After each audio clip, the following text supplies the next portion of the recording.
నమస్తే అన్న. నమస్తే అమ్మ. మీ పేరు? నా పేరు శేఖర్ యాదవ్. ఎక్కడ ఉంటారు? రేమంత్ నగర్. ఏం చేస్తుంటారు? పాల బిజినెస్. ఓకే అన్న, ఇప్పుడు జూబ్లీస్ నియోజకవర్గంలో రాబోయే ఉప ఎన్నికల్లో ఎవరు గెలిచే అవకాశం ఉంటారు? కాంగ్రెస్ గెలుస్తుంది. ఏ క్యాండిడేట్ గెలిచింటే బాగుంటుంది? నవీన్ యాదవ్ గెలిచింటే బాగుంటుంది. ఓకే, ఎందుకంటే అదే అన్ని విధాలుగా అందరికీ దగ్గర ఉంటాడు. ఏ విషయం ఉన్నా ఎవరికి పోయి ఎదిరించి మాట్లాడాలంటే ఆయన్నే. ఏ పార్టీలో ఉన్నా ఏడున్నా కానీ కూడా ఏదనుకున్నా పబ్లిక్ అందరూ ఆయన దగ్గరికి వెళ్తారు. ఎందుకంటే ప్రతి ఒక్కరికి అందుబాటులో ఉంటాడు.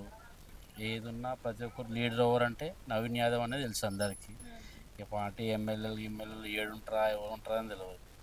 ప్రతి మనిషికి ఏదున్నా ఏ రాత్రి అయినా ఏ దానికైనా కానీ అరే అన్న దగ్గరికి పోవాలి, వాళ్ళకి ఫోన్ చేస్తాడు అనేది ఒకటి నమ్మకం. సన్నబియ్యం వస్తున్నాయా? వస్తుంది. ఎలా ఉన్నాయి? బాగున్నాయి. తింటున్నారా? అవే తింటున్నాం. ఫ్రీ కరెంట్ వస్తున్నారా? ఫ్రీ కరెంట్ వస్తుంది. ముందు ఎంత కరెంట్ బిల్ వస్తుండే? ముందు వస్తుంటే మనం కాల్చేదాన్ని బట్టి వస్తుండే. ఇప్పుడు అది కూడా మిగిలిపోతుందా? మిగిలిపోతుంది. ఓకే, మహిళలకి ఫ్రీ బస్ పెట్టారు కదా, ఎలా అనిపిస్తుంది? ఇంట్లో వాళ్ళు వెళ్ళేసి వస్తున్నారా? వెళ్తారు. ఎంత ఛార్జెస్ మిగులుతుందని చెప్పుకోవచ్చు? ఛార్జెస్ అంటే పోయిన దాన్ని బట్టి వాళ్ళు ఊరికి వెళ్తుంటారు కదా, దాని బట్టి పర్లేదు మంచిగా ఉంది. ఫ్రీ బస్ కూడా రేవంత్ రెడ్డి గారి పరిపాలన ఎలా ఉంది? భయ మంచిగా ఉంది. మళ్ళీ కూడా రేవంత్ రెడ్డి గారి కంపల్సరీ వస్తాడు ఆయన్నే. ఎందుకన్నా అంత నమ్మకం? అరే చేస్తుండే అట్లా పనులు మంచిగా. ఇప్పుడు అది ఇదని అన్నిటికీ మంచిగా చేస్తుండు కదమ్మా. ప్రతిదానికి కూడా ఏదైనా ఓపెన్గా ఉండి చేస్తుండు.